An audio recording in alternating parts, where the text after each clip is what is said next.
This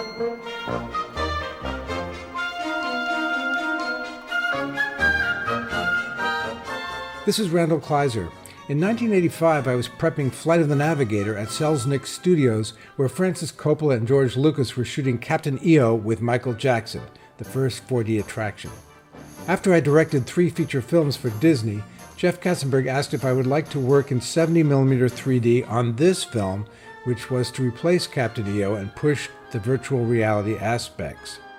The tech team, headed by Tom Smith of ILM, figured out how to calibrate the distance of filming and projection to exactly duplicate the actors and set life-size on the 54-foot wide screen in the theme park theater.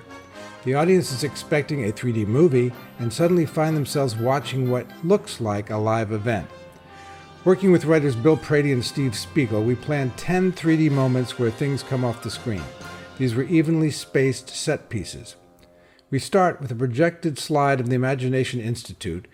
There is an explosion that masks the transition to the 70mm 3D film where we see through a scrim the seemingly live, life-size actors moving around. One of the staff pushes against the scrim, looking out to the audience. This was inspired by a similar moment that I saw in Doug Trumbull's first ShowScan demo in the late 70s. Researching 3D attractions, I observed that when the first big 3D moment happens, most audience members reach out to touch the image in front of them. I saw this with the kite and Magic Journeys, the asteroid at the beginning of Captain EO, and the flying creature at the beginning of Muppet Vision 3D. For this first 3D experience, I wanted to time the moment the average audience member reached out with Rick's line, "Watch out, those blades are sharp," followed by direct eye contact where he talks to the viewer. This feels like he is connecting with each audience member. We added a wind effect from the hovercraft using in-theater fans. Moranis is on a crane-like rig, and the digital hovercraft was added later. As he flies away, we shift to a digital version. The cinematographer was Dean Cundy, who shot Jurassic Park, Back to the Future, and Who Framed Roger Rabbit. This project was filmed with 2 65mm cameras, one shooting straight out, the other shooting down into a beam splitter mirror to create 2 views needed for 3D. The show begins, the scrim rises, and video cameras cover the event, switching angles as they would during an awards show. The big TV monitors were actually on the left and right of the 70mm 3D screen, synced to the film to give the live feeling. Now the audience sees the set clearly. Hopefully the effect of reality sustains, even though not as convincing as through the scrim. The great Eric Idle from Monty Python was a delight to work with. I was a big fan of his, and it was a thrill to work with him.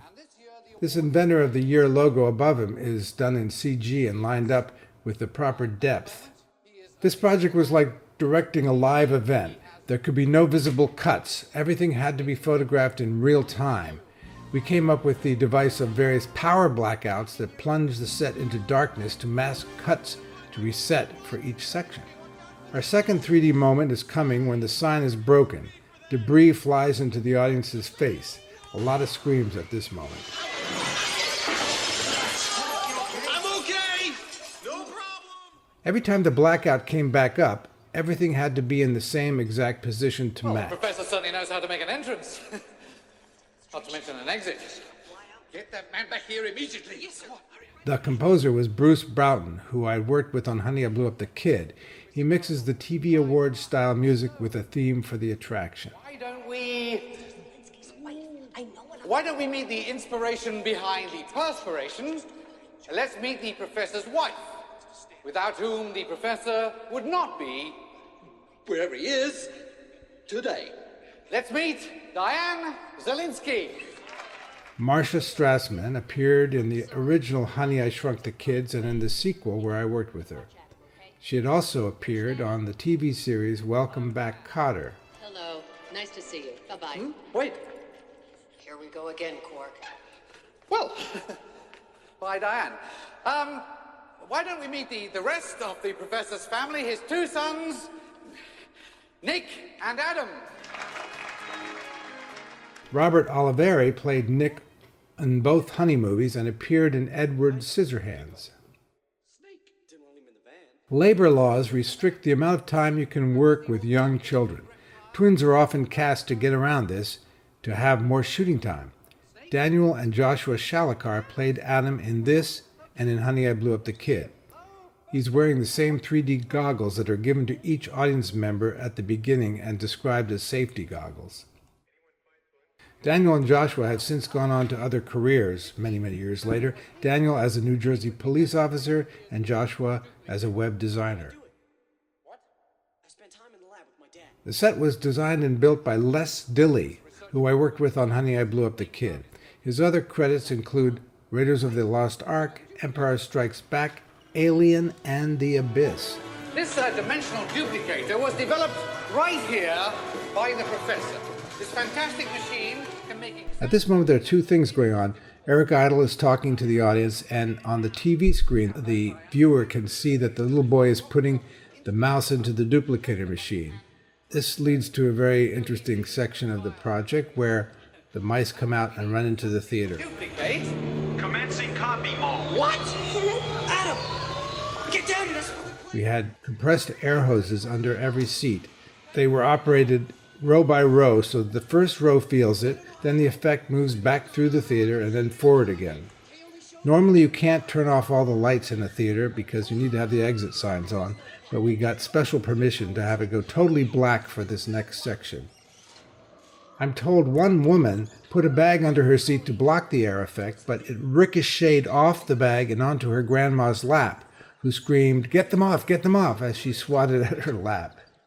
The third 3D moment is the holopet, a cat turning to a lynx to a lion, who swats his paw at the audience and scared a lot of kids.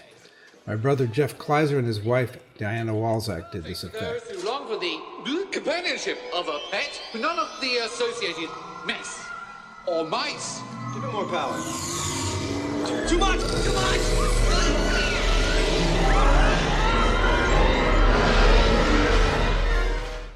And here's another blackout to reset. Another detail to make this seem like a live event was that we could not have the appearance of film grain.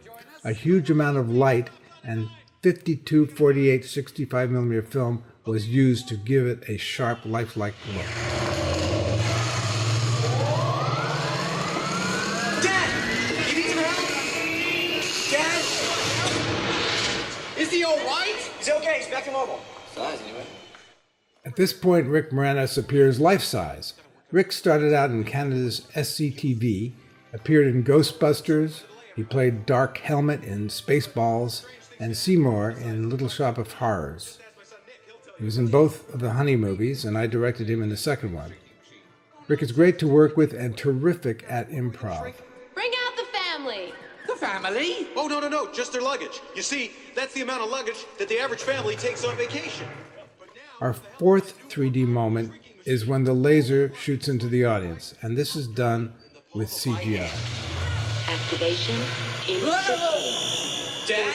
Zelensky, what's going on? He's under control here. Are you sure? Don't worry, I just have to reach for this thing. Oh, trying to give a demonstration here, Zelensky. There's a switch over here that I'm having a hard time Just turn it off. Which one? And we'll do something else. The upcoming moment is when the audience is shrunk, and all the seats in the theater are on one motion base that drops 4 inches. On your forehead.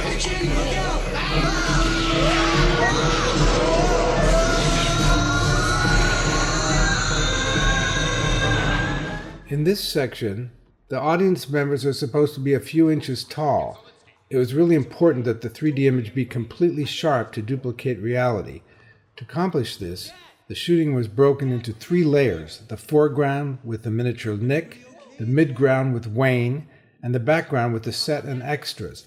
Playing back videotape allowed us to time the layers. And this is our 5th 3D moment with the flashlight into the audience. Good luck! Wayne, thank goodness you're all right. Is everything okay? Honey, I shrunk the audience. You what? I'll be right back. Wait, where's Nick? When the mother falls, the seats in the theater all jerk, and we have our 6th 3D moment, which is her hand sticking out into the audience. With this 3-level shooting, the eye lines are extremely important to get. so it looks like they're all looking in the right places. Just stay in your seats, ladies and gentlemen, and we'll blow you up as soon as possible. Hmm? You know what I mean. Be careful with him. And don't jump or anything. You think she'd be used to this by now? Our seventh 3D moment is the zoom lens of the little kid that comes out into the audience when he takes the picture. And also the flashbulb was synced to a large strobe in the theater. You almost blinded us. What are you trying to do? You little brat. I don't think. I'm going to show the little people the mom. A cart passes behind the second level to mask another cut where we go to handheld. There's going to be a TV on the right side of the frame. This clip was shot earlier and fed to the TV on the set. The child is carrying a model of the theater with miniature audiences. The camera swings off the TV, and when it returns, that's me in the white shirt. A winch and chains were used to create the handheld effect, since the cameras were the size and weight of a refrigerator. The operator could guide the huge rig on the chain. The girl with the binoculars is another wipe device to get from one background shot to another. We added the child's hands on the side to look like he's carrying the theater, and Robert Oliveri is staggering in sync with the movements of the theater. On second thoughts, Adam, maybe you should just give it to me. Right? Not again. Come on, Adam. Just Not again. the theater. Thank you. Okay. Just put it down gently. For extreme 3D moments to work out and extend into the audience, the object must fit into a cone of vision that starts at the four corners of the screen and extends to the viewer's eyes. A good example is the ping pong ball in the 50s movie House of Wax. We had this CG snake turn sideways when it strikes to fill the 70mm film with maximum effect. I videotaped a hand puppet to show the action to the animators when it reacts to the dog. And that's our ninth 3D moment. We used the cart again to mask the wipe and get back to the original camera position on sticks. No, Nikki, if these kind of things don't stop happening, no. Diane and Adam exit the mid-screen layer and appear on the background layer. The timing had to be exact right at this moment to make it look like they just went by. He's fixed it. See? I told you everything would be fine. Zelinsky, this had better work. Otherwise the Institute will be ruined. Think of all those tiny lawsuits. Hold on, everybody. Here we go.